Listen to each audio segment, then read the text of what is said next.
This is Les Donovan at Do-It-Yourself Home Improvement Plus. Nearly every home has a water heater of some kind. This particular water heater is a 40-gallon water heater, and it's called a storage type water heater as opposed to a water heater that's on demand that sits in a cabinet in the kitchen or underneath the sink. On storage type water heaters, they all require flushing from time to time, depending on what your water supply is. If you are on town water or city water, it probably doesn't need flushing as often. Well water has a tendency to have more minerals in it than city water. All the storage type hot water heaters really incorporate the same basic accessories. For instance, this water heater runs off the boiler, and on the inside of it, it has a heating element. As a matter of fact, this one has two. Electric water heaters all have two, but they're a different type than this water heater. But they're a different type than this heating element. In addition to that, it has a control where you can set the temperature of the hot water.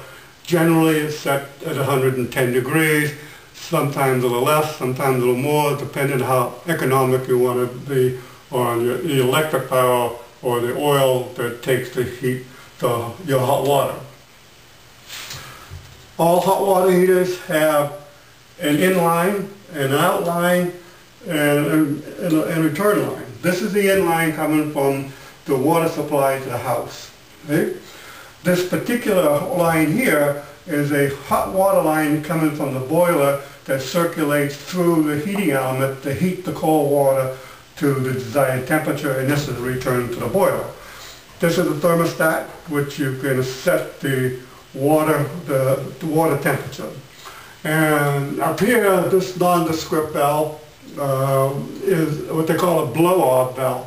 In the event the hot water tank becomes overheated, this valve will automatically release under pressure and vent the excess water and steam overboard onto the south floor in this case here. Okay,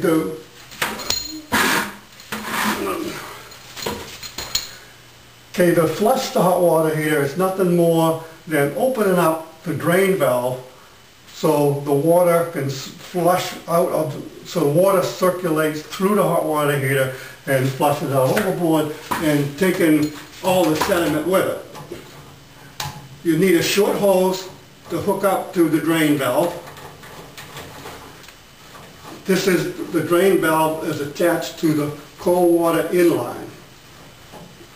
And this is a shut-off valve, so we can shut the water off from going into the hot water heater. There's also a secondary shut-off valve as the supply line. So we're going to shut this off and open the drain valve and drain the water and the sediment out of it.